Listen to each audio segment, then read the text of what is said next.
موقعی که خودت نیاز نداری و شاید توی یک سطل زباله ریخته بشه و شاید اسراف باشه واسه تو، اون اسراف تو یه حالت هدیه‌ای به یه مرد، یه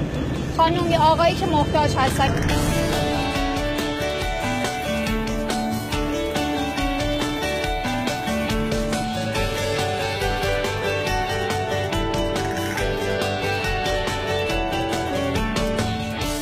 بعضی هستن حقوقشون انقدر کمی که خرج و دخلشون، حتی بعضی دانشجوها هستن که واقعا ندارن،